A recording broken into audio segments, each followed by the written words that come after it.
Nagaan caaluu nagaan waaqayyo waaqa jiraataa bakkaaf kallattii qixa jirtan mana jirtan hundumaatti isiniif haa baay'atu obboloota musliimaa kiristaanaa ortodoksii waaqeffataa hundumti keessan nagaan waaqayyo isiniif haa baay'atu akkam jirtu nagaa keessanii an obboleettiin keessan nagaadha galata waaqayyo gooftaan eebbifamu. Miseensa dirroo YouTube baga nagaan dhuftanii.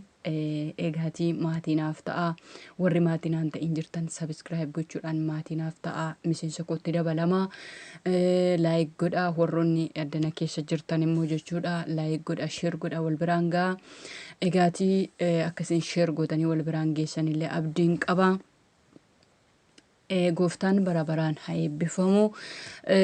Asirraan karaa chaanaalii kanaa kan isin qaqqabu yoo jiraate walaloodhaaf faarfannaa dubbii sagalee waaqayyooti kanarraa addaa waa biraan hin jiru jechuudha. Egaan warroonni eebuu sagalee waaqayyoo qaban eebuu walaloo dhaggeeffachuu qabanii walumaa galaa dubbii sagalee waaqayyoo kan eebotan eegaatii hundumti keessan subscribe godhaa maatiin ta'a isiniin jechuun barbaada. Gooftaan isin haa eebbisu. Eegaatii walaloo qabadheen dhufe jechuudha. Walaloo ani qabadhee dhufesi walaloo yaa wallagga koo kan jedhudha jechuudha. Wallagga waa'ee wallaggaa laallataa. Egaa hin beektu miidiyaa kanarratti hordofaa jirtu. Egaa namoonni baay'een warroonni wallagga keessaa dhufnillee baay'ee raafama gurguddaa, baay'ee sodaa gurguddaa, baay'ee yaaddoo gurguddaa keessa akka jirru kan numa beekna. Akkuma kanallee rakkoon jirullee achirraan mudannoo gurguddaan akka jiru ilaalatti jirtu. Egaan hundumti keessanii caalaadhumatti waaqayyoon akkasiin kadhattan akka amantii keessanitti isinirraan barbaada. Hundumti keessan wallaggaadhaaf waaqayyoon kadhadhaa. Waaqayyo bilisa akka baasu, waaqayyo birmadummaa akka fidu, namni mana isaarraa akka jiraatu, mana isaarraa buqqa'ee ijoolleen maatiin ergaan takka owwaalamanii ergaan takka du'anii inni ba'ee karaatti hafee galuu dadhabeera. Waa baay'eetu jira jechuudha. Amma jiraachuudhaaf abdii dhaban keessatti jiru jechuudha. Kan hundumaa immoo waaqayyo gooftaan akka dabarsuuf waaqayyoon hin kadhannaaf isiniin jechuun barbaada. Ani immoo yaada koo walaloodhaan qindeessee tanan dhufe jechuudha. Walaloo kana anarraa fudhadhaan na dhaggeeffadhaa. Isiniin jechuun jaalladhaa. Kallattiidhumaan gara walaloo kootti yommuu isin dabarsu ta'a. Mee irraan dubbadhaa waa'ee wallagga koo ilaalee dadhabee gaddeera garaan koo ijji kee yoon argaa maaloo yaa waaqa koo furmaata laadhuu fi adaraa biyya koo ijji kee yoon argaa maaloo yaa waaqa koo furmaata laadhuu fi adaraa biyya koo furmaata laadhuu fi adaraa biyya koo. Hunduu harca'eeraa akka baala gogee maaliif ta'e laataa lammiin koo maal yakkee araaran siin jedhaa nu ilaali takka jallaa kan qajeelchu ati of harkaa qabda araaran siin jedhaa nu ilaali takka jallaa kan qajeelchu ati of harkaa qabda jallaa kan qajeelchu ati of harkaa qabda. Awwaalcha dhabanii sarootatu nyaate kana gaafan argu garaa koo na nyaate haati isheen deessee ciniinsuun miidhamtee reeffa dhala isheellee awwaallachuu dhabde haati isheen deessee ciniinsuun miidhamtee reeffa dhala isheellee awwaallachuu dhabde reeffa dhala isheellee awwaallachuu dhabde.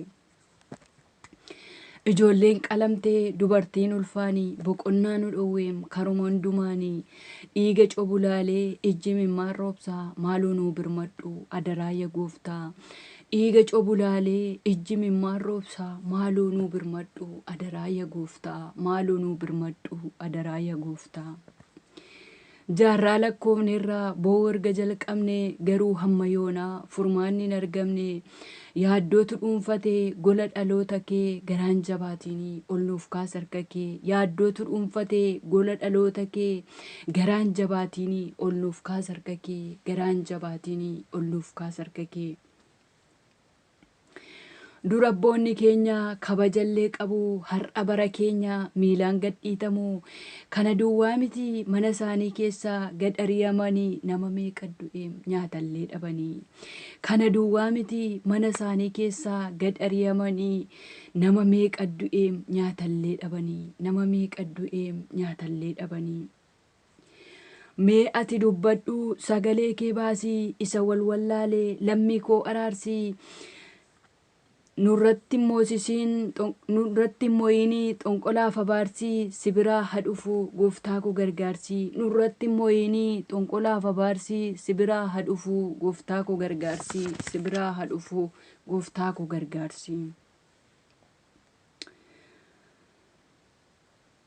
kan wallaggaa kuni nama ajaa'ibaa haadharraa baasanii ajjeesu daa'imaa kan bakkeetti duute kan dhabnechi buute mana hidhaa galchuu haqa isaanii dabsu kan wallaggaa kuni nama ajaa'ibaa haadharraa baasanii ajjeesu daa'imaa kan bakkeetti duute kan dhabnechi buute mana hidhaa galchuu haqa isaanii dabsu mana hidhaa galchuu haqa isaanii dabsu.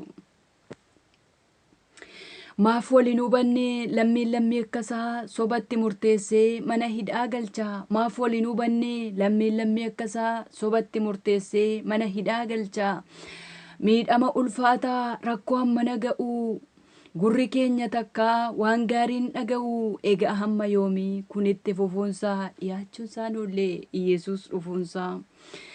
Miidhama ulfaataa rakkoo hammana ga'u gurri keenya takkaa waan gaariin dhaga'u egaa hamma yoomii kunitti fufuunsaa dhiyaachuunsaa nollee Iyesuus dhufuunsaa dhiyaachuunsaa nollee Iyesuus dhufuunsaa.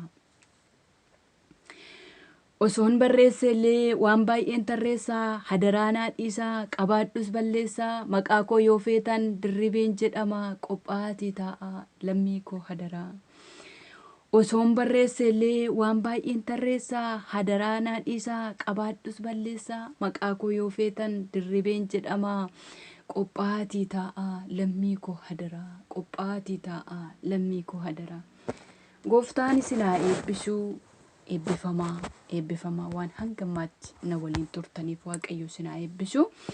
Egaatii walaloo kanarraallee akkasiin hubannaa argattan abdiin qaba gooftaa biraa. Kanaaf iyyuu jabaadhaa kadhadhaa fi kan jedhu dhaamsa kootii obboloota koo harka walaa qabannu waliin haa dhaabbannu waliif haa dubbannu waliif haa kadhannu waaqayyo gooftaan isin haa eebbisu. Subscribe gochuu laayik gochuu hin dagatinaa suniin jechuun barbaada gooftaan isin haa eebbisu. Shalom shalom.